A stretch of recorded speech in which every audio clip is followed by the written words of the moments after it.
Welcome to Advocate with Dr. Rufus Lowe, where we aspire each and every day to eradicate the silence of good people who allow bad things to happen. And in doing so, we can together provide a new and glorious path forward for all.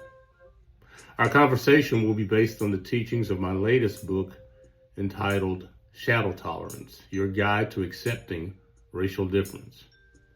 Shall we begin? I know this is going to offend the liberal elites. Every time I say it, it offends them. But let me say it one more time. America is not a racist country.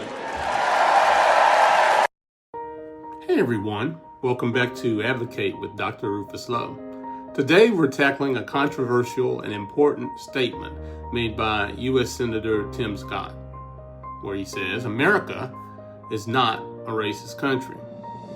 Let's talk about why this comment, though it may have been well-intentioned, falls short of reality, and why denying racism doesn't actually help us grow past it. Number one, what did Senator Scott say? What did he actually say? To be fair, Senator Scott, who is the only Black Republican senator, made this statement during his response to President Biden's joint address to Congress back in 2021.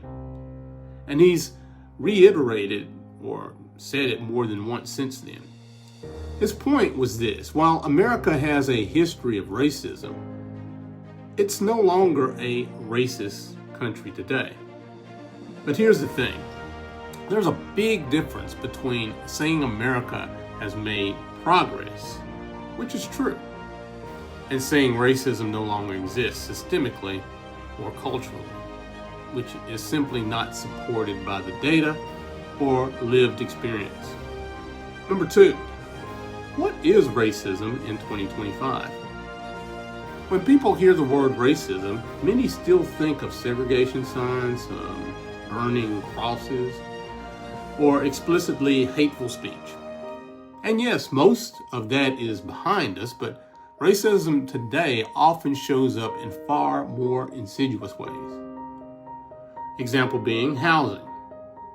Black families are still more likely to be denied mortgages or offered worse rates, even with identical credit. Another is education.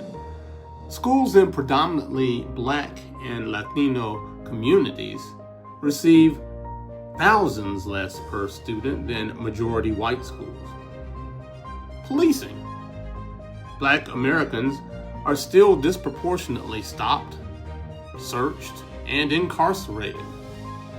Healthcare. Black mothers in the United States die at 3 times the rate of white mothers during childbirth, even when controlling for income and education. And these aren't just random disparities, these are systemic patterns, and when systems disproportionately harm people based on race, well, let's just call it what it is. That's racism, period. Number 3, why Senator Scott's words matter, okay? Senator Scott's story is powerful. He speaks about growing up poor, being the target of discrimination, and rising through personal effort and faith. That's real. That's somewhat inspiring. But his experience is not the norm for most Black Americans, and using it to dismiss systemic racism sends the wrong message. Because when someone in power says there is no racism, it invalidates the experience of millions who still face bias daily. It also lets systems off the hook for change. And last but not least, it shifts blame onto individuals rather than institutions.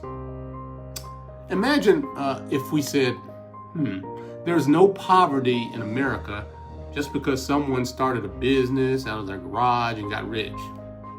That wouldn't be honest. Neither is saying racism is behind us because a few individuals succeed despite it. Number 4, what we need to hear instead. So what's the better way forward? We can celebrate progress. We can acknowledge that America isn't what it was in, say, 1965 while still confronting truth. We need leaders who say, yes, racism still exists, and we're working to dismantle it. Yes, people of color succeed, and they shouldn't have to beat the odds to do so. That's not pessimism, that's just being responsible. That's how growth works personally and nationally. In closing, we need to understand that truth is not equal to division.